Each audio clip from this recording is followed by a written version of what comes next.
Гэвч энх тавны үндэс суурь нь ариун гэр бүл хэмээн номдолч ноён мөн түүний гэргээ хатагтай хаагжаа хан нүүн нарыг амтгүй сайн юм. Тэгвэл тэд манай улсад энэ өдрүүдэд айлчилж дэлхийн 100 хотыг тойрсон итгэлийн аянаа Аз төвд Монгол улсаас эхэлж байна. Ертөнц техникийн энх тавны холбооны хүндэт доктор Самьян Мюнэ энэ удаагийн илтгэл нь Бурхны хүсэлд гэрвэл бол энх хамгаалан тогтоох үлгэр загвар мөн гэсэн нэртэй. Харин түүний энэ илтгэлийн гол агуулга нь хүн төрлөختөн хүйтэн дайны үеэс хойш бүгд энх тавинд ярьж бичиж тунхагласаар ирсэн. Гэсэн хэдий ч өнөөдрийн хүртэл хүсэж байгаа энх тавин амьдралаа тогтоож чадаагүй байна. Доктор мөн Япон Солонгосын тус бүр 12 хотод очиж үгээ хэлжээ. 37 дахь удаага хэлчихэж байгаа үг нь Монголд тохиож байгаамаа.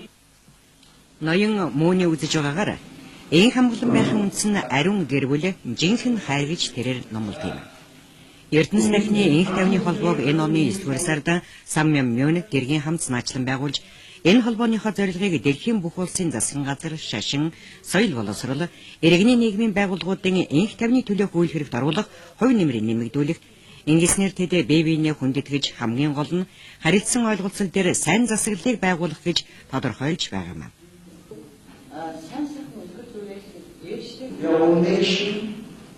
Өнөөдөр хүн төрлөختний тулгамдсан асуудал бол энх тавнаар зэрэгцэн оршиж чадахгүй байгаа явдлаа.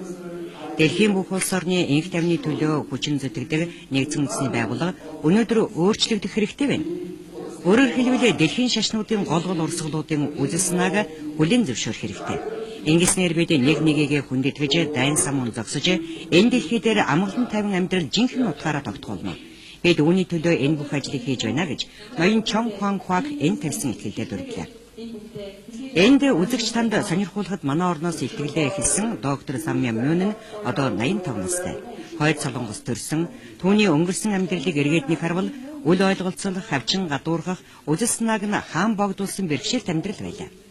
Гэвч тэрээр энэ бүхнийг даван туулж амьдралынхаа бүхий л өдрийг бусдын сайн сайхны төлөө, энх тавны төлөө зориулж чадсан энэ дэлхийн ховорхон хөвгүүдийн нэгэ гэж бүхний тэр түүнийг хүлээн зөвшөөрч байгаа юм.